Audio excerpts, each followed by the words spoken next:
Hey there. Before the start of the episode, it's Sunday. That means it's time for another gentleman's weekly watch pick. And this time we have. Also, please, if you're watching the video, please ignore the lighting. I am still figuring out the lighting and video editing thing. Please don't judge. I'm so sorry. I apologize. But please just listen. This time, this week has a really, really nice watch. It's the Oris Artelier Jumping Hour. First of all, Oris. Second of all, Jumping Hour. That's all I need to say. 40.5 millimeters is going to fit everyone's wrist. Thick wrist, thin wrist, my wrist, which is non-existent, and it's priced at $2,400 on Bob's watches with a guaranteed full refund if you don't like it within 3 days. Please go check it out. Even if you don't buy it, go check it out. It will literally change your mind. My words may not be as strong as the look of this watch. Literally the most just gorgeous. Just go check it out. Oris Artelier Jumping Hour, link in bio. Let's roll the clip.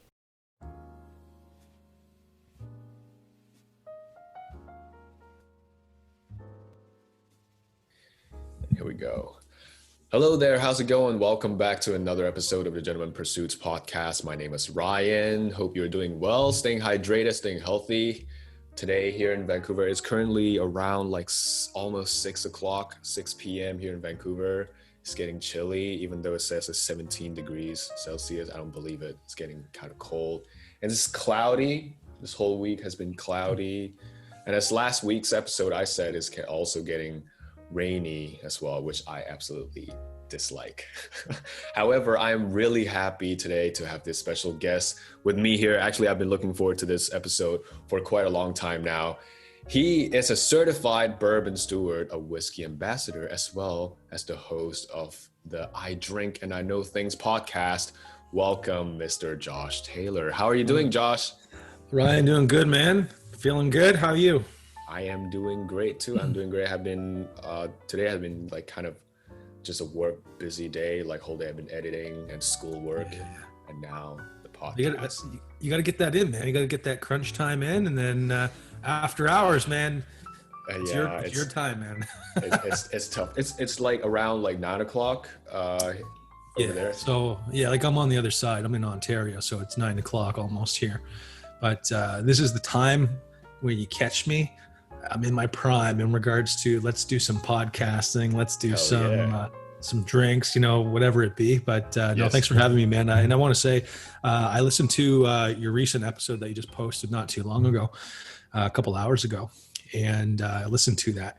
And I think the really cool thing with podcasting and just kind of putting yourself out there is there's a part of vulnerability that comes along with it. Yes. But I think I'm not a young buck anymore. I'm still young, but you're even younger. And seeing, a young guy like that just chase after it and like even talk about writing a book. You keep doing that, man. You keep running and hustling. Hustle hard. You have the energy now. You can do it. And I thought that episode was really well done. Thank you. Thank you so much. I actually have also listened to a few episodes of your podcast because first of all, I saw I've seen you posted quite a few stories on your Instagram account. Right. I never actually listened to that until I saw the post with, I think it's recently, and then you have like a little tag on it that says, I drink and I know things. And I was like, that's a really, really strong name for a podcast, just straightforward. It's catchy, right? So I was like, I have to check it out. So I've checked out the episode where you talked about Alberta Premium. Yep. Yes. The dark horse. Yeah. Yes. And also a few episodes about Wild Turkey, because there's like 3 different episodes about Wild Turkey. Yeah. We have Wild Turkey 101. We had Rare Breed, which was the recent one that came up on Tuesday. And there was a Wild Turkey Unforgiven. So there's a few of them in there, but they're fun, man. They're just really fun.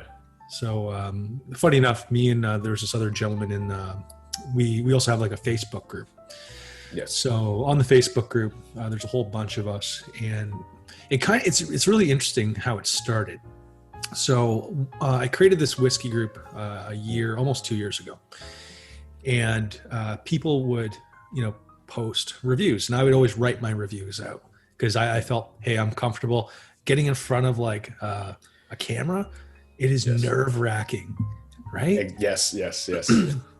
And I look at your podcast. I've only listened to a few, but when you start getting in that zone, people I find in like a small community like Facebook, we have like 620 members, but when you have a small community, there's not going to be a lot of people who are going to knock that down because they already know you. They're going to say, hey, you know what? Yes. You did really well. I really enjoyed that. Or, Yes. you know what? Here are your did wells. Here are a couple of opportunities or takeaways. So I would always write my stuff. But then someone made a review and they recorded them, and someone said, hey, you should maybe do this too, because you can pick out notes and shit like that. And I said, yeah, okay. And I remember the first one. You could tell like I was a little nervous, but after that, the reception was really, really well received. So I stepped back and I kept doing them because people were like, tag me in them. So I made like a list of 50 people, tagged them. And that's how it started. And then I think it kind of graduated. Since COVID hit, we had a lot of people staying home. And a few of us were like, hey, we should try this Zoom thing. We should get some people on here one night and do like a big, like, let's just get trashed and drink. Yeah. And, we started that where we're just like, hey, what's going on? We got to meet people. We then sent in like a kind of like an invite out to the group as a post saying, hey, join, be like new people, you're welcome. And bit by bit, we weeded out the people that weren't really there for the right reasons, but we found a lot of people. We had so much in common. And so we then started doing every Friday night for like the last 4 months. So nice. Yeah. So it's pretty cool. We got together, had a few of those, and then, and then that's kind of how it all started. And I remember saying to, there's a guy named Ken in my group, and I said, what do you think about doing like a podcast, man? Like we could just get bottles or, buy one here and there. And he's like, I've always wanted to do one. And like Ken's in New York, right? And I'm like, well, okay. Let's figure it out. Let's make a list of what you have, what I have. If we have similar bottles, cool. We'll do those, and then we'll figure out the rest. And that's kind of where it started. And it's fun. It's kind of like a passion project for me. It's a release. You get to talk about something you find interesting, and a few other people find it interesting too with all the downloads. Yes. So I'm glad you enjoyed it. Thanks. I really appreciate that. I really enjoyed it because on my podcast, maybe you have already noticed as well, even though on my website I talk about watches and whiskeys, on the podcast I didn't really actually talk about whiskey because I think that if it's just me getting in front of camera talking about this bottle of whiskey, it makes me look like an alcoholic, but like a sophisticated one. So I never actually know how to go about talking about whiskey that can actually make it into a podcast episode. Maybe I can talk about it for 7 minutes. I don't know, but I can't really talk about it for too long as I can with watches. Well, and it's funny you say that because a watch is very technical. Yes. There are probably more intricate parts of a watch that you can explain in length versus, let's say, a bourbon as an example, out of all the whiskey. Or even if you talk about a scotch, that's more dynamic. So when I did reviews on the Facebook group, I would keep it between 5 to 7 minutes, actually. So you kind of hit the nail on the head where it's like, hey, you know what? Whiskey to me, for me, it's sexy. For 7 minutes, then I'm done. I want to go to sleep. But that is true. But I kind of look at it like this. If you're talking about whiskey, some people don't care, which is fine. That's not their groove. My groove is, let's talk about it. You've heard some of them. It's not all just about the whiskey. It's about the dialogue. And I find when you have like a two-person doing it, the back and forth, So let's take that 7 minutes you could do on your own, double it because you have two people. Now you got 14 minutes, and then you're talking smack in between, and then you're at 20 to 25, and then it really depends too on, you know, how many types of whiskeys or how many bourbons or scotches you can compare to what you're tasting, and how can you bring that knowledge to the forefront for that person listening to say, okay, cool, let me go grab a bottle because I have it at my store down the street, or I have it in my cabinet. Let me follow along. And when people start doing that, your brain registers and makes like a bank as to, okay, my receptors are saying this. This is what this person's saying. Okay, maybe I get it, or maybe I don't, right? So the tricky thing with whiskey is, now if you're going to tell me, like, if I'm having like what's in my glass and say, well, it tastes like, you know, let's say brown sugar and vanilla, chances are it does if you're drinking a bourbon. A lot of different bourbons have similar profiles with certain aspects to it that have variation. Yes. So, you know, if you're saying from a bourbon standpoint, oh, like I'm really getting like grapefruit, stuff like that out of it. Well, I'm not too sure, but hey, that's you and your palate. That's not for me to judge, right? Yes. So yeah, I agree with that too, because unfortunately, I don't have a lot of friends that are actually into whiskeys. And even on campus, I thought, okay, university is really diverse. Maybe I can find one or two people that are into it. Maybe they drink it in their leisure time, but when I want to like actually discuss it, they're like, I actually are not that into whiskey. So I was like, I like Fireball whiskey. Get out of here. I deliberately do. Okay, sometimes, you know, during parties, let's say we have to take I deliberately stay out of whiskey because I don't want to ruin my experience with whiskey. But yes, pile on to the things you just said just now. Right. There's no like right or wrong answers when it comes to whiskey tasting, and that's like something I tell people a lot. It's like, oh, what can you taste? And they're, let's say they say, you know, grapefruit. I was like, yeah, there's no wrong answer. Maybe I can't taste that, but it's your palate, right? So, well, here's a good example. So I'll clarify this too. What you enjoy versus what I enjoy are two different things. I'm not a big fan of flavored whiskey, like Fireball whiskey or things that like taste like apple. That's just not my jam, and that's okay. That's just me. I've gone through those. If you're at a party, hey, you want something? Yeah, okay, whatever, give it to me. But I find personally, when I drink whiskey, I can't chug it back anymore. I can't do that. And what I've learned is when you do that, it actually burns the flavor that you're trying to seek and find. Versus if you take like a tiny sip, you know, kind of swish it around back and forth, just like you drink wine or, you know, whatever. Yes. You can actually taste, you know, the brown sugar, the leather, you know, all those different things. And that's just me. I find it's a passion. But I guess kind of going back to what you're saying there, drink it how you would prefer. It's your money. You go and spend, you know, you go to work, you go do whatever you need to do. Yes. That's your money to decide what you want. And just because I might disagree, that's fine. The fact is, you know, you want to educate yourself and, you know, try these different things. All the power to you. So I think that's totally acceptable, and I think that's a great thing. So one thing, so obviously how long have you been like tasting whiskey for, or at least like consider this as your hobby or your passion?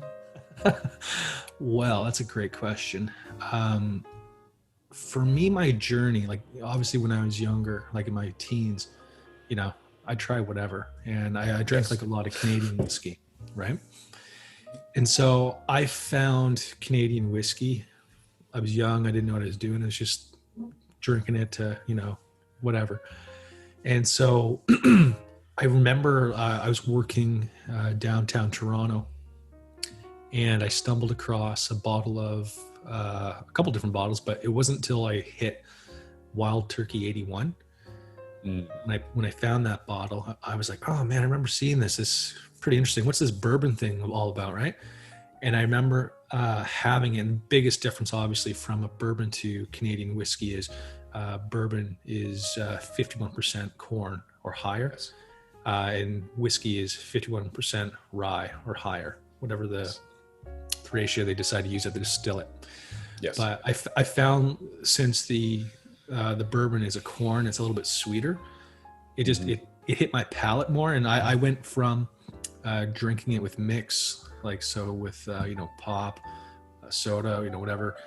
Then I reduced it to just ice and a little bit of mix, and I gradually reduced both. And I remember one night I drank half a bottle of that 81 neat. Oh, damn.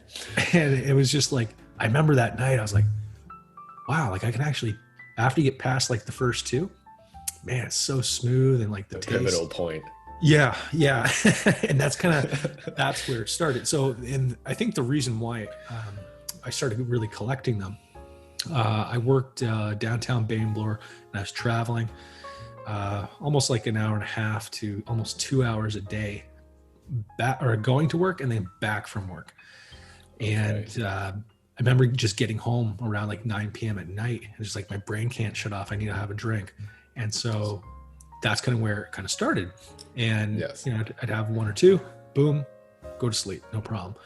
And that's kind of where the hobby started, trying different variations. That's so nice, because I remember the first ever whiskey that I've tried was my dad's. It's like this bottle of whiskey someone gifted him. I think it's discontinued now. It's the Hibiki 21, which is really, yes. I haven't had that. I don't think I've had Hibiki yet. So here's another really cool thing. Japanese whiskey is so undervalued, and people. Okay. Yeah, undervalued. A lot of people say, "Oh, it's all blended. It's garbage, and this and that." No, they don't know what they're talking about, man. I do not agree. I remember picking up Nika from the barrel. The only constructiveness in regards to that drink or that bottle is the neck on the bottle. It is so small that when you try to pour it when it's full, it spills. So that's my only gripe. But that one, I can't remember how many blends there is in that one, so don't quote me. I don't know if there's like 10 or 20. There's a lot though. I think it's even more than that. I can't remember. But anyways, there are so many blended whiskeys in there.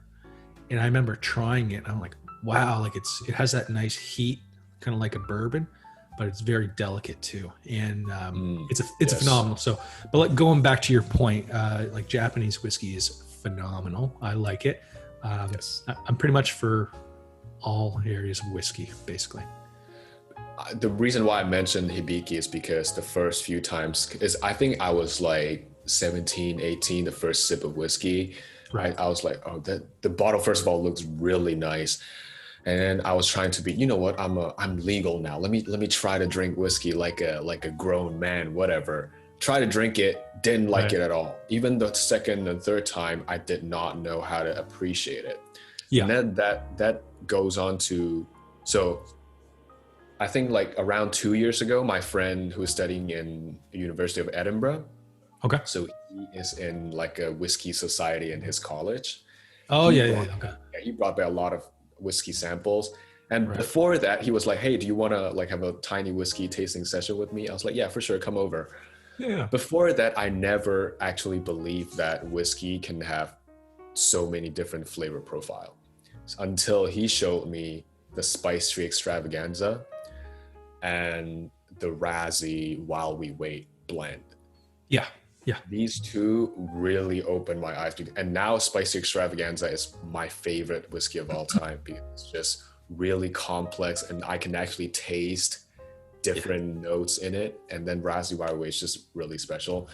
And then I go back to the Hibiki, and I went back home, back to the Hibiki. It's just a different world to me now. I actually, it's really nice. I love it. Well, it's nostalgic in a sense. And I think the main thing is like, there's a stereotype. I get this a lot, and they're like, oh, people say, oh, here's what I do. This is what I do in my pastime. And some people are like, oh man, you're such a whiskey snob. Yeah, I am. But here's the thing though. Here's the thing. So, I'm not one of those people. I used to drink vodka, drink whatever. People, if there's nothing there that's complex in your glass and you're just drinking it just to have a good time and so on, great. I'm doing the same thing, but it's more in depth and I'm still getting the same result that person also is getting. So for me, it's more of an educational aspect. Yeah, I'm going to drink. Like, I can put more away than a lot of people, but my whole point is, there's purpose behind it. Like if you're drinking a vodka, it's like, okay, it's vodka. It's vodka and apple. Like that's all there is to it. For me, it's more of it's a culture. It's a brother and sisterhood. It's just one of those things. It actually does bring people together. So then that's why there's like Facebook groups. That's why there's groups outside of this actually have tastings, things like that. And that's the whole point, right? So it's a really for me it's a fun hobby, just trying to see, okay, here's where I was years ago and kind of come back. As a teen, I would drink, but probably wasn't until about 10 years ago I started collecting. I had 10 bottles, 20 bottles. And then it's like, you kind of weed out some of the ones where you're like, okay, I've tried these on the shelves. What next? And that's really when you're kind of able to say what next, because you've tried everything kind of within your wheelhouse and what you do like. That's when you start getting a little bit more serious. And that's kind of where it went. And like yourself, I started the group because I wanted to, meet, and I also wanted to have people to converse with, especially from a bourbon standpoint. There's no one I know that drinks bourbon. There's one or maybe a handful of guys that drink scotch that I get to, you know what I mean? Yeah. So when you said that, you're like, yeah, just, go and talk about these things with someone. Not too many people do. And I think that's like a country thing. I'm pretty confident there's like Canadian whiskey tastings, but I'm more of a bourbon or a scotch guy. Canadian whiskey to me is, it's good, just not as good and complex as like a scotch. I actually prepared like one tiny question for you. Since you're Canadian and I'm in Canada as well, right. Which one of these do you think represent Canada whiskey the best? Lot 40, Canadian Club, or Crown Royal? None of them. None, really? Here's why. So, a lot of controversy around it, but Alberta Premium Distillery, they, to me, represent the best. And here's why. The three that you mentioned there, they're good. Alberta Premium Distillery just crushed it. And this is fact. So I remember when the Alberta Premium Cask Strength just came out, like beginning of this year in January. And I saw it, I'm like, that's really well priced. I think it was like, $50, $55. Yes. And I grabbed it. Really nice. And I was like, holy shit, like for 65.1% ABV, this is great. And when you take that $55 bottle, and what some people don't know, there are so many people that source from Alberta Premium into the States. Whistle Pig, that's one of them. Okay. Yes. And Whistle Pig is overpriced. However, one of the guys, actually a few of them were like, this tastes better.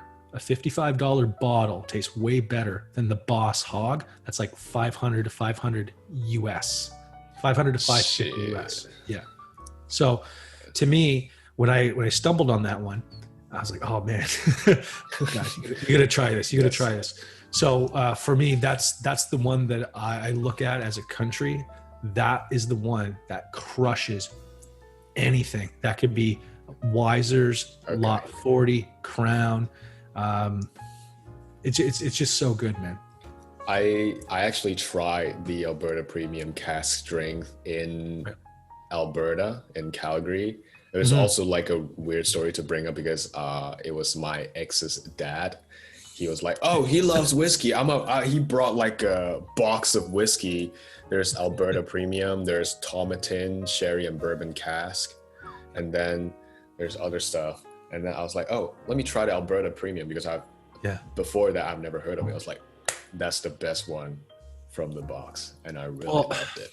And it's funny because the Dark Horse, the Alberta Premium Dark Horse, I had that, oh man, probably 8 to 10 years ago when I started all this stuff, right? Mm-hmm. And so the Dark Horse at that time, I'm like, it's over oaked. It's okay to mix.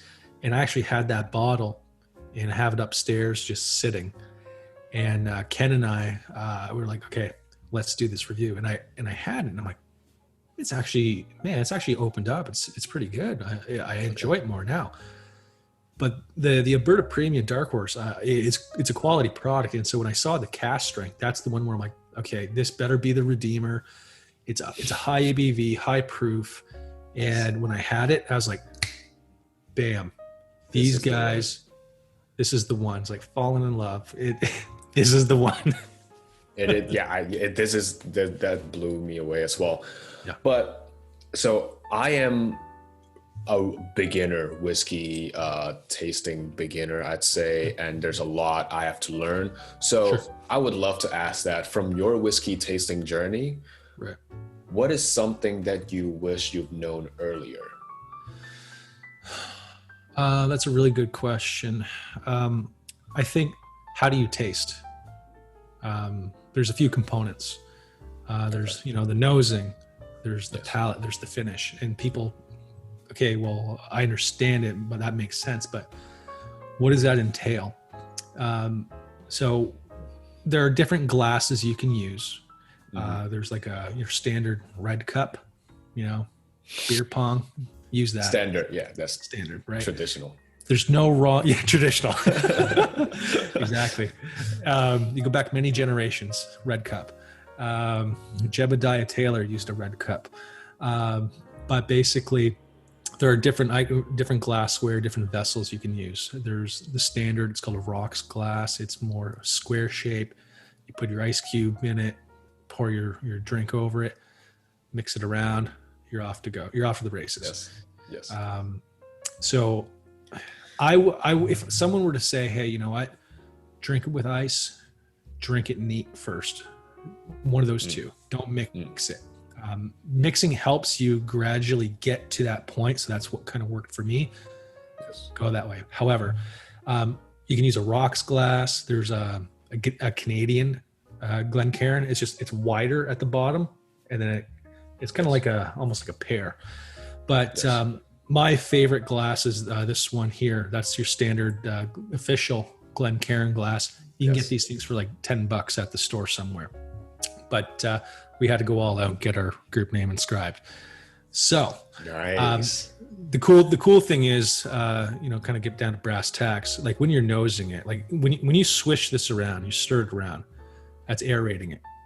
And people think, well, what the hell does that mean? Well, basically what's happening here is you're letting it breathe a little. You're letting it breathe. The air's getting into it. And the aromas, they start to kind of travel up. And basically, it allows you to bring it to the nose and take a little smell. Don't like breathe it in like, hey, it's a fresh. Yeah, exactly. Take a little nose of it. And I think the coolest part is I wanted to know what I was actually nosing, smelling. And I would pull up on the internet the bottle that I had, poured it, and I would go, okay, here's what it says. Can I get that? Okay, I can get. And once you get past that ethanol, that blast of heat, you can then start smelling it. And I find personally, bourbon for me, I'm back and forth between bourbon and Scotch, but bourbon is very easy. It's brown sugar, vanilla, oak usually. They're usually the three sweeter, exactly, sweeter side, caramel and things like that. So I found that was a little bit easier to mentally note. Here's what I'm getting, and then once you kind of have some of that, you kind of go to the palate, you know, you take a coffee sip, put it in your mouth, let it dance. You know, are you getting like a lot of spice on the tongue? Things like that. What's the aftertaste, right? When you're smacking your lips and it goes down. The finish is like, how much heat is that for you? Someone beginning is going to say that's a long finish versus someone like me, that's a very short. So it's a journey. It's a graduated journey. It just takes some time. That is true. Oh, okay, but I feel like the hardest part sometimes, let's say you don't have a review in front of you or a guide in front of you, how do you go about pinpointing taste? Because at first it's all kind of like a blend together. Then for beginners, it's really hard, right? Oh yeah. So I think that's kind of like, let's reverse engineer that. If you're a beginner trying to figure that out, probably not going to get very complex, right? It's going to be, there's a lot of alcohol in here. I get, depending on what you're drinking, like if it's Canadian or if it's bourbon, probably oak. Yes. And you know, if you can get 1 or 2 points in there, great. Graduate to the palate, then the finish. And I have guys, especially on my website, we have a guy in the Facebook group, and we have a link to his page, and basically it has all the different tasting notes that he picks up off of a particular bottle that he tries. And so to kind of come back though and answer this, it'd be very difficult. A great app that I use is it's called Distiller app. Distiller app. Yeah, Distiller app. It's also distiller.com. They do tequila, they do whiskey, they do vodka, they do everything. And the cool part is they actually give you, some of them are rated by like a sommelier, and they give like their written review. Yes. And there's also like a chart saying, you know, is it smoky or is it peaty? Is there vanilla, oak? And that way, when you start reading these things and continuously do that, it's going to stick with you. Okay, I'm going to stick to the bourbon for, you know, the month. I'm going to try 4 different bourbons. Go in and taste them, right? Follow along. Or I got to the point right now where I don't look when I do my podcast. I do not look at any notes on purpose, because I want a true representation in what I taste.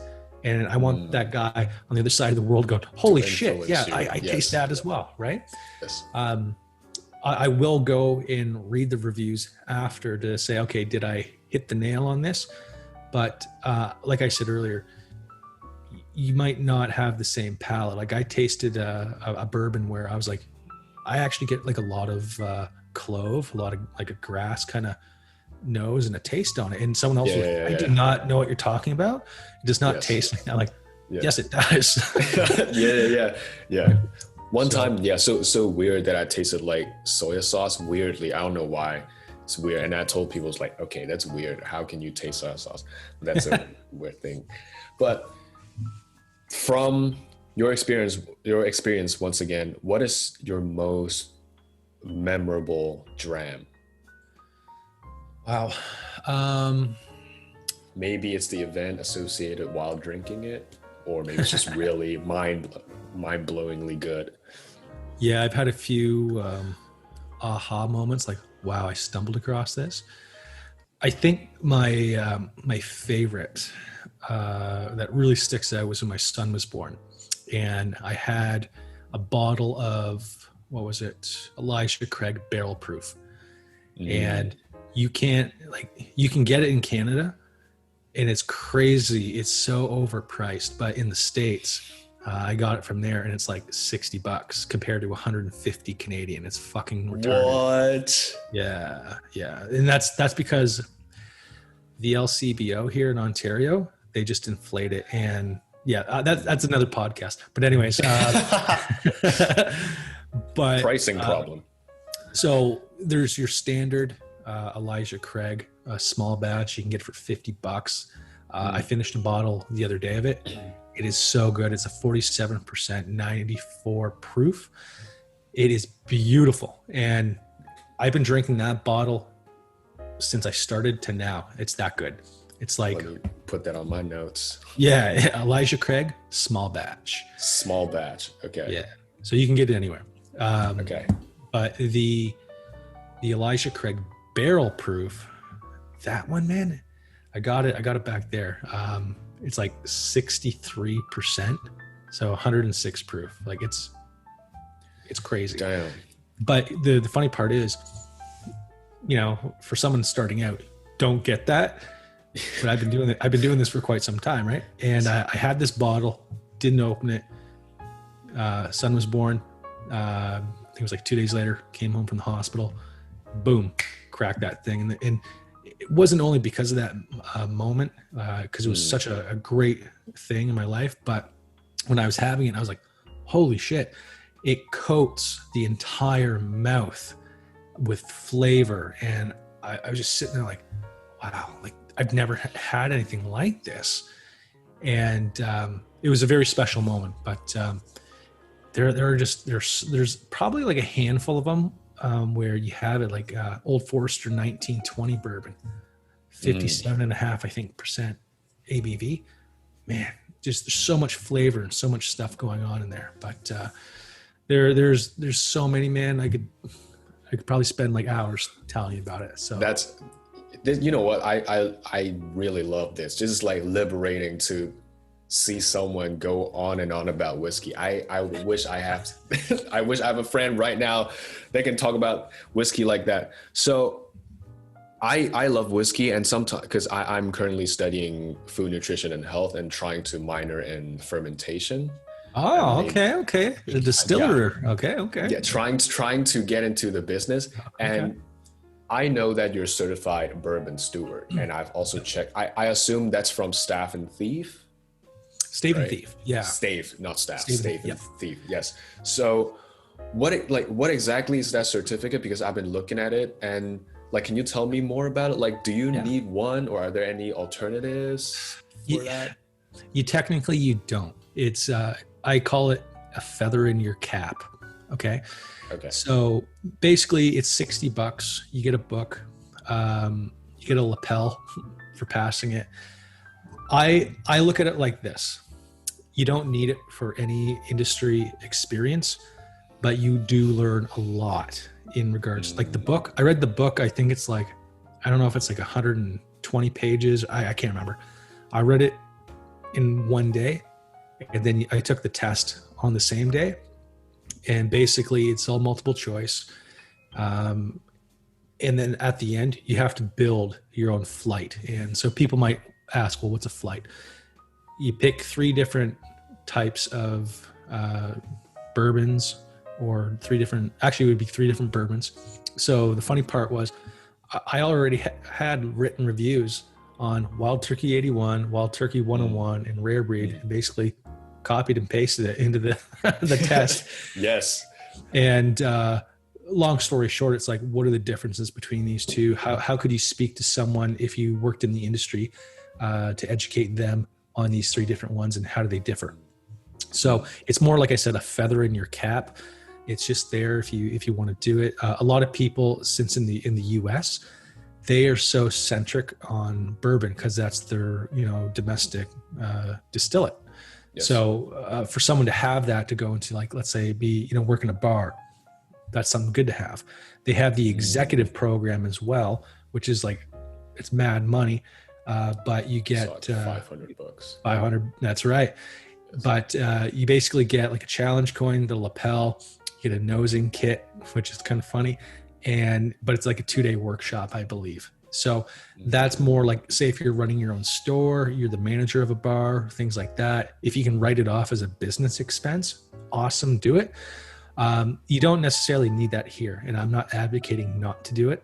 I did it because it's fun. I don't work for a bar. I don't do any of that. But for me, $60 was worth it. It's fun. It really explained to me just the entire process of, it goes in, here's what we do before it even goes in the barrel. And that's the big, like, people don't understand, like, well, how is it made? Well, it goes through beginning of it being a crop all the way to, hey, it's sitting in your glass.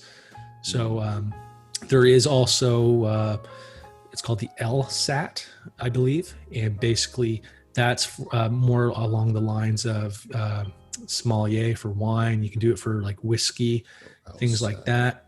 They have different programs for it. So I know someone who is going through that, but they work for Diageo. So there's a component where for them, they need that because they're speaking about brands. I think the key is if you get into a company and you want to kind of further yourself, educate yourself, and move forward, maybe they'll help you get it, or is it a prerequisite where you need to get it before you get into the industry? So that's where it's kind of up to the employer, which it is what it is. Yeah, I'm trying to equip myself as much as I need to before I graduate. So once let's say I'm trying to find a job in the industry, I have something to show them. But do you know, I don't know if you've known anyone, I'm guessing that a lot of people that's working in the industry. Is it really hard to get into the whiskey business? Well, it depends. What do you exactly want to do? Well, let's say, because I have like a slight marketing background, like I'm working like a side social media marketing thing right now. And I'd say if I were to apply for something fresh out of school, I would apply for like a marketing specialist maybe. Okay. Yeah. See, I could see how that's relatable. So if you're in marketing, you could probably be like an ambassador for a distillery. I wouldn't say, so it's a catch-22. Some people get into a job they've never had any experience with, and they get it and they crush it. Yes. You have people that have all the knowledge in the world, and that's how they get into.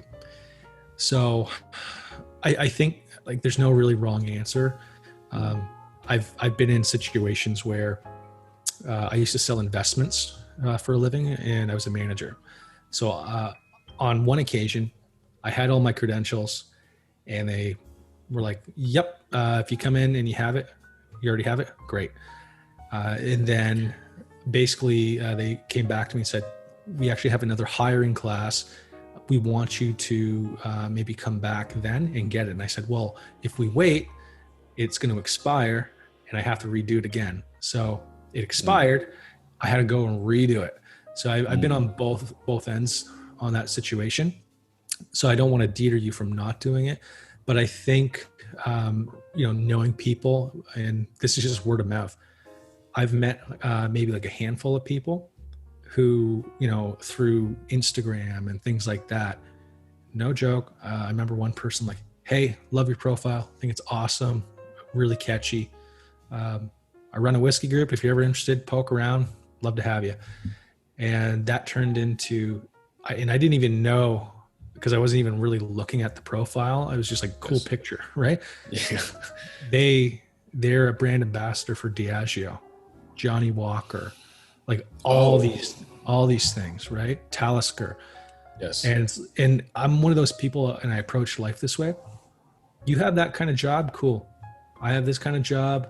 I did this and that. That does not matter. It's who you are and how you treat people. If you're going to be an asshole and think you're well above everyone else, absolutely not. And this actually goes back to your episode you mentioned, or that I mentioned earlier. People go through things at a certain point in their life, and I might have more experience because I'm older in certain areas. Certain areas is the key. There are areas that maybe I do not. Someone younger may. So who am I to judge that person and where they are in their journey? We don't know. And that's not a fair assessment of a human being, because some people go through some pretty horrible things. I don't know if I can handle that. Who's to say?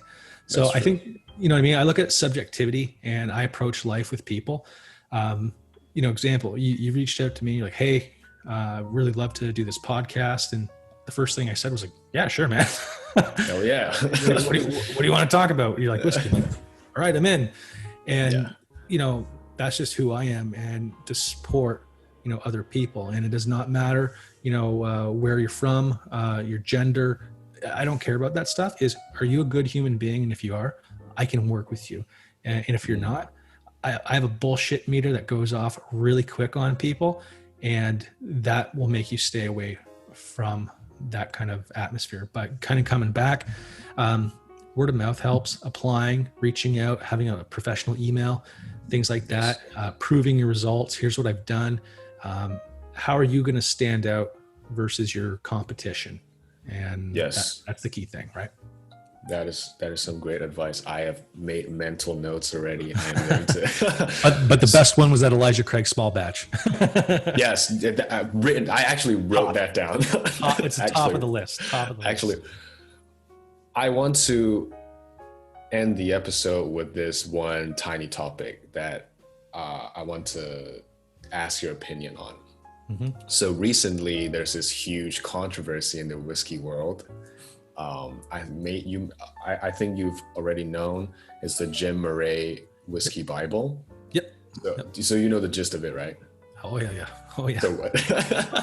So what's your take on that? I look at it like this. I think everyone jokes around about certain things. Great. Mm-hmm. When you put that into writing and it's more excessive, and he's blatantly being a womanizer.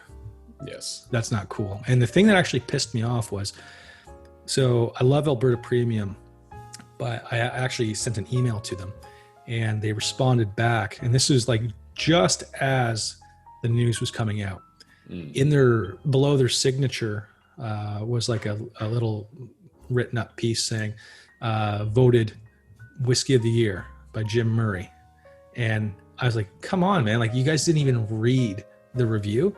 And at that same time, that same day, online was going crazy. Yes. People, all these distilleries are like, we do not condemn this type of language, especially towards women. And, you know, the thing that's really sad is you look at a lot of distilleries in the world, they're very women centric. Talisker is all woman run from my understanding.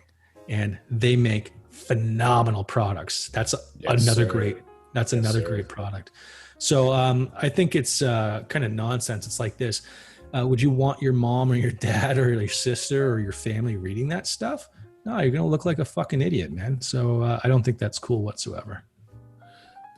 Yeah, because like normally speaking, when I ask this question, a lot of people be like, yes, I don't support that. But because I've read some comments saying that, yes, I do not support these misogynistic comment Jim Murray used to, you know, as like a metaphoric way to describe whiskey, but you cannot take away his credibility in the whiskey world. So my question is more like, do you think because of this thing blowing up, does that take away his credibility in the whiskey world? Yeah, of course it is. It's no different from working in a corporation and being the smartest guy in the room, but also being a sleazeball to women. That is so true. That's so true. Right? I was You know what I mean? So like, that's kind of how I look at it. It's like, how are you representing yourself? Well, you basically look like a womanizer and you're disrespectful. So it doesn't matter your intellect. I think it tarnishes his brand. It's really what he does next that really counts. And if he bounces back, right? And that's what every person needs to face at least once in their life, not what he's going through, but it's that challenge, because everyone's going to get to that point in their life where they're like, oh man, I hit this roadblock. What am I going to do? Am I going to write up that next chapter? Am I going to sit down and like grind? People don't like the resistance, right? They take the least door of resistance. It's that open one. So let's see if he actually scales back and, you know, apologizes, or we'll see. Yeah. Also, here's just one thing I don't like is that it's really messed up how someone can say something really outrageous and make let's say, read a really good apology letter written by his publicist. Then people be like, oh, you're forgiven. Sometimes, you know, their mindset is like that. We're just like kind of messed up sometimes. Well, I think the other part is too, as silly as it sounds, whiskey is global, but it's also a very small community. And you will bump into people who work in the industry that you never know. Like I know the head distiller at Wayne Gretzky's estates. Normal guy. Like, all these people are normal people, So Yes. when you have, and if any one of them were to write like a review, like Jim Murray, I'd be like, come on, like get out of here. It's just, how you look at it. There's the professionalism in how it's crafted, and it also needs to be reflected in its wording. That is so true. And this is such a good point to end the episode on. Such a nice positive message for the audience and for myself to end the episode on. So thank you once again for Mr. Josh Taylor, to be on the podcast with me today. I've enjoyed this whole episode really, like, a lot. I learned a lot, and I really want to try that whiskey that you recommended now. Yeah. I'm going to go first. Also, just tiny note, BC liquor store is trash. It's trash. So like sometimes I'll be going, it's like, come on, man, why do they not have more collections? Just really feel your pain. Well, here, you know what, man, I'll let you wrap it up, but after I'll tell you some spots you can go to and you'll get some really good juice. Don't you worry. Hell yes. Okay. So once again, thank you for anyone that's staying to this point here with us. Thank you for tuning in. Hope you guys have a great week ahead of you, and I'll see you. No, wait, make sure to go follow Josh on his Instagram. It's just Josh Taylor, right? What's your Instagram handle? Whisker and Drams 2 on Instagram, Facebook. Actually, you know what? Just go to I Drink and I Know Things whiskygroup.com. Yes. Spell the whiskey with an E, and basically you get access to the Facebook group, the podcast. We have a YouTube guy, the Drink Pro, Kyle Fletcher, awesome guy. We have Terry Miller, who he does write-up reviews. Man, we have so many people. We have Diageo representatives. We have the Jim Beam ambassador. We have Corby, Wine and Spirit ambassador. We have tasting videos so you can follow along. There's just so much content. Join us. Awesome. I'm going to link everything in the podcast description below on YouTube, Spotify, Apple Podcasts, wherever. So yes, thank you once again, and I'll see you in the next episode. Goodbye.